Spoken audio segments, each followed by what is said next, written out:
करून राहिला, शेतकऱ्यासाठी करून राहिला. शेतकऱ्यासाठी आम्ही सुद्धा लढायला तयार आहो ना, उपोषण मांडायला तयार आहे ना. का नाही देते गव्हर्नमेंट भाग झाडते लाडक्या बहिणी काढते, काढणार तुम्ही लाडक्या बहिणी, वीज पुरवठा पूर्ण करणार घरचा आणि बैरला, का नाही होऊ शकत याच्याकडून?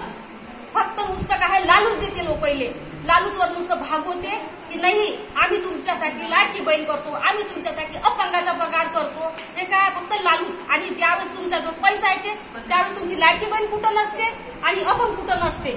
मग त्यावेळेस सुद्धा शेतकरी नसते. मेला का ते फाशी घेऊन मेला का काही त्याला गरज नाही, कारण तो कर्जात डुबत.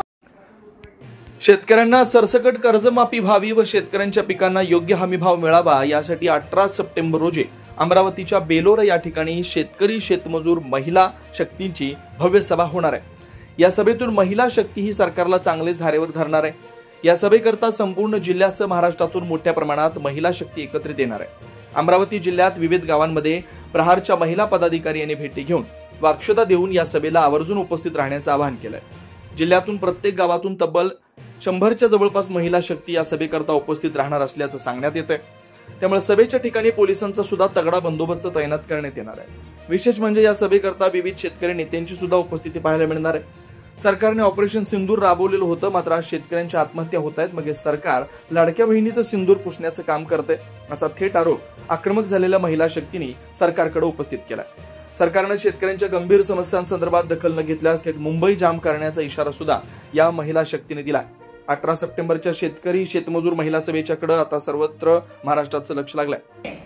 7-12 गोरा गोरा झाला पाहिजे, 7-12 गोरा गोरा झाला पाहिजे, 7-12 गोरा गोरा झाला पाहिजे. जय जवान जय किसान, जय जवान जय किसान, जय जवान जय किसान. सुरेखा संजय ठाकरे, राहणार बोर्डे. आज शेतकऱ्याचा प्रश्न म्हटला म्हणजे असा बिकट झाला आहे की त्याला जगावं आणि मरावं हे कसं समजत नाही. मालाचे भाव तर एकदम कमीच आहे. ज्यावेळेस आपण बियाणं मार्केटला घ्यायला जातो त्यावेळेस मार्केटमध्ये बियाण्याचे भाव अत्यंत फारच महत्वाचे असते की जेणेकरून आपण बियाणं पेरावं कोणतं. थैलेच्या आपण कमी भावात तर माल विकतो, पण बियाणं घेतो ते महागाचं. आणि ज्यावेळेस एक थैली लावायच्या ऐवजी 10 थैल्या लावतो त्याच्यात नुकसान तर आपलं भरपूर आहे. घरी माल येईपर्यंत इतकं काही नुकसान भोगावं लागतं शेतकऱ्याला की येणारा मालाचा पैसा कसा होईल आणि काढलेलं कर्ज याचं परतफेड कशी होईल. मला एक सांगा, पहिल्याच कर्जाची परतफेड होत नाही तर आपण दुसऱ्यासाठी तयारी करतो. असं नेहमी नेहमी नेहमी नेहमी चालू आहे. मग कर्जानं शेतकरी हा डुबूनच राहिलाय. तरणार कधी? मग तराचं असं तर असा काही नियम काढायला लागेल गव्हर्नमेंटले की दरवर्षीच त्याचं कर्ज माफ झालं पाहिजे, दरवर्षीच त्याला सुविधा कर्जाची मिळाली पाहिजे, जेणेकरून ह्या शेतकऱ्याची आत्महत्या होणार नाही. केव्हा कोणाचे गोरगरिबाचे लेकरं असे कमी शिक्षणासाठी मागं राहणार नाही, ते समोर जातील. आज मला एक सांगा, शिकलेला मास्तर असला तर मास्तरचा मुलगाच मास्तर बनते, शेतकऱ्याचा मुलगा शेतकरीच बनते. का बरं? म्हशी चारण्याचा मुलगा म्हशीच चारला पाहिजे काय? त्यानं समोर गेला नाही पाहिजे, तो कलेक्टर नाही बनला पाहिजे काय? ज्यावेळेस आम्ही बच्चू कडूला निवडून देत होतो नेहमी नेहमी, पण ह्याच उद्देशाने निवडून देत होतो की आपले बच्चू समोर जातील, आपल्यासाठी हे मार्ग काढतील की शेतकऱ्याचा मुलगा कलेक्टर बनला पाहिजे, इंजिनियर बनला पाहिजे. पण शेतकऱ्याचे हाल कुत्र्यासारखे तो कलेक्टर कधी कुणाला बनवल? आता आंदोलन जरी केलं तर बच्चू भुकायसाठी करून राहिला, शेतकऱ्यासाठी करून राहिला.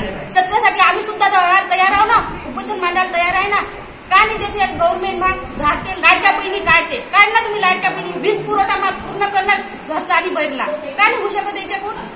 फक्त नुसतं काय लालूच देते लोक, पहिले लालूचवर नुसतं भागवते की नाही आम्ही तुमच्यासाठी लाडकी बहीण करतो, आम्ही तुमच्यासाठी अपंगाचा पगार करतो. ते काय फक्त लालूच. आणि ज्यावेळेस तुमचा जो पैसा येते त्यावेळेस तुमची लाडकी बहीण कुठं नसते आणि अपंग कुठं नसते. मग त्यावेळेस सुद्धा शेतकरी नसते. मेला का ते फाशी घेऊन मेला का काही त्याला गरज नाही, कारण तो कर्जात डुबत राहते. त्याचं पोरगही बनू शकत नाही इंजिनियर, ना कलेक्टर बनू शकत. आणि शेवटी तुमची इलेक्शन आली की तुमची लाडकी बहीण चालते, तुमचे रंगारंगाचे नियम चालते. नुसतं काय ह्या सर्व याने शेतकरीच बळी पडला आहे. त्यानं रात्रंदिवस कुत्र्यासारखं काम करा आणि त्याच्यासाठी साऱ्या लोकांसाठी त्याचा उदरनिर्वाह करा. सर्व लोकांसाठी त्याचं अन्न पिकवा. जर शेतकऱ्यानं जर अन्न पिकवलं नाही तर कोणते कर्मचारी घेऊ शकते का? आज सोन्याच्या भावात जर सोन्याचा भाव तुम्ही वाढवू शकता का? वाढवला सोन्याचा भाव? सोनं खाते काय? कोणता शेतकरी सोनं खाऊन राहिला? कोणता कर्मचारी सोनं खाऊन राहिला? पेटेत भरून राहिला. मग कापसाचे भाव का नाही वाढत? गहू ज्वारीचे भाव का नाही वाढत? की जास्त करत नाही, जास्त उत्पन्न झालं, गोडाऊनमध्ये जागा नाही आहे, हे नियम आहे शेतकऱ्यासाठी. आणि ज्यावेळेस सोन्याच्या पेटीत जा काय तुम्हाला? मग सोन्याचे भाव कमी करा, मालाचे भाव वाढवा, ज्याची गरज आहे विदेशात पाठवा, बाहेर देशात पाठवा. त्यामुळे ज्यावेळेस आपल्याकडे कापूस महाग होतो त्यावेळेस तुम्ही विदेशातून आणता, आणि ज्यावेळेस आपल्याकडे सस्ता होते त्यावेळेस का नाही तुम्ही विदेशात महाग करा?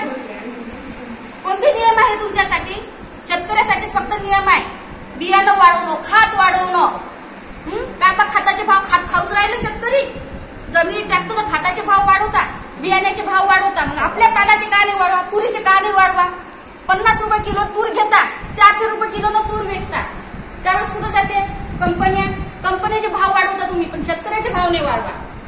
आणि सांगता की नाही विलक्षण आलं म्हणजे तुम्ही फक्त तयार होता, आम्ही तुमचं साऱ्या अटी मान्य करू, आम्ही तुम्हाला विधवेला पगार देऊ. विधवेला पगार दिला, विधवा खुश झाली. लाडक्या बहिणीला पगार दिला, लाडकी बहीण खुश झाली. पण शेतकरी कुठं खुश झाला? दाखवा तुम्हाला. कुठे शेतकऱ्याला विकलं की खूप झाले. आज 20,000 रुपये क्विंटलचा भाव भेटला आहे. सोन्याचे भाव गेले, तुम्ही 10,000 रुपये घ्या. मग कष्टाचे का नाही गेले? का नाही तुमच्याजवळ? कांद्याचे भाव का नाही गेले?